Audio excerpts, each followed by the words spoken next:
Now that we've looked at these four different possible goals or properties that an inference strategy might optimize, we want to break them off into two different classes, two different kinds of emphases or virtues. So when we think about inferential speed and when we think about tractability, these are properties of an inference strategy that have to do with its ability to complete an inference or generate a solution, whether it's fast or slow, efficient or inefficient. These have to do with the mechanics of executing the strategy. So they're more about the mechanics of the inference. When we look at this other set here, truth preservation across an inferential transformation and inferential power. These have to do with the relationship between the initial information and the information that results from that inference or inferential transformation. And these are fundamentally different here. So we want to now put speed and tractability aside, not consider these practical considerations, and instead focus on the relationships between information. And when we do that, we can differentiate two classes of inferences so that inferences fall into these two general classes. The first class is deductive inferences, and deductive inferences emphasize preservation of truth across the inferential transformation over inferential power. So when we think about deductive inferences, we can think about this class of everything that absolutely positively has to be true, given what a reasoner knows. So that within that class, there is the class of everything that they believe or everything that they know. There are explicit and available information. That's the stuff that they actually have. This larger class here, though, is everything that has to be true given what they believe or what they know or what's explicit and available to them.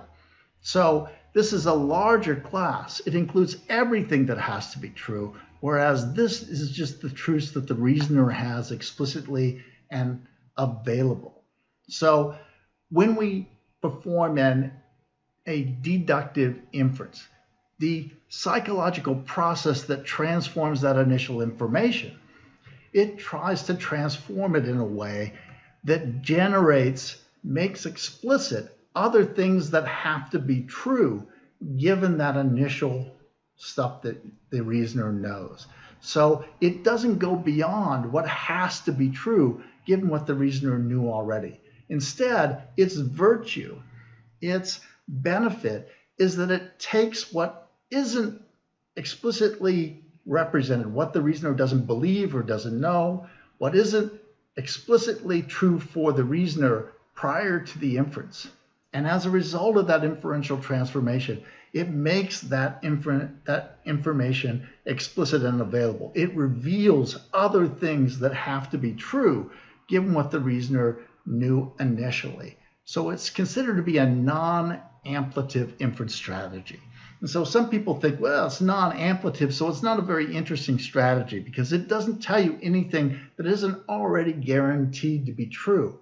And in some sense, that's right.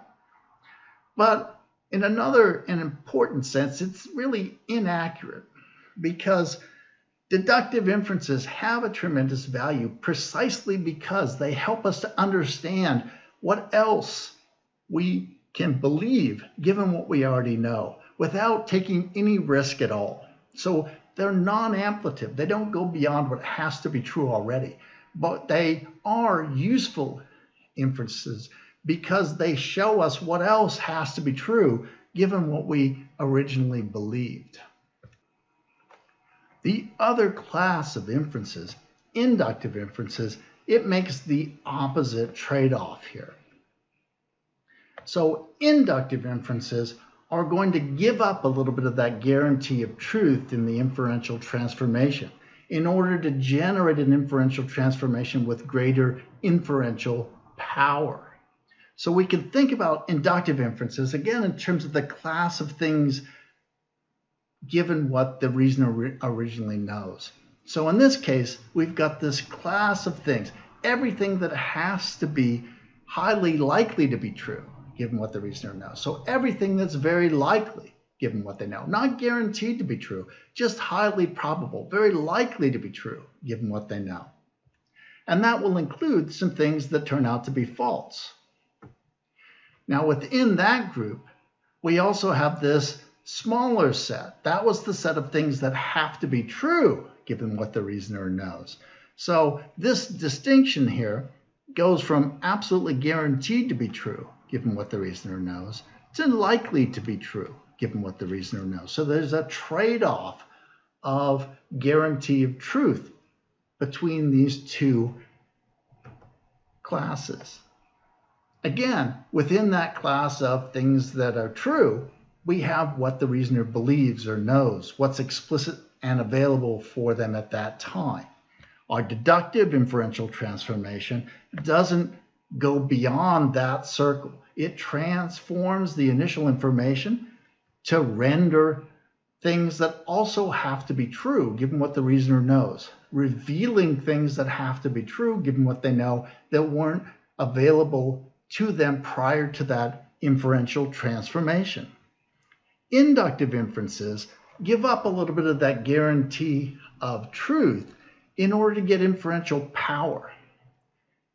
So inductive inferences are going to target this area here in the inferential transformation. So they're, again, going to start with what's explicit and available to the reasoner. They're going to perform that inferential transformation, and they're going to then render things that aren't guaranteed to be true, explicit and available, but things that are very likely to be true, given what the reasoner knows. Make those things explicit and available.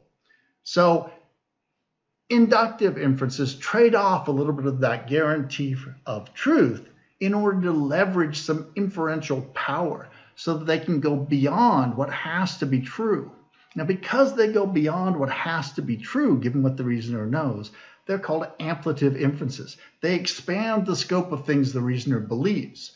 Now, the price for expanding the scope of what the reasoner can believe is that epistemic risk that an inductive inference introduces. That is, it goes from things that the reasoner already believes or knows, and it takes a risk to extend out the envelope of things that they potentially believe.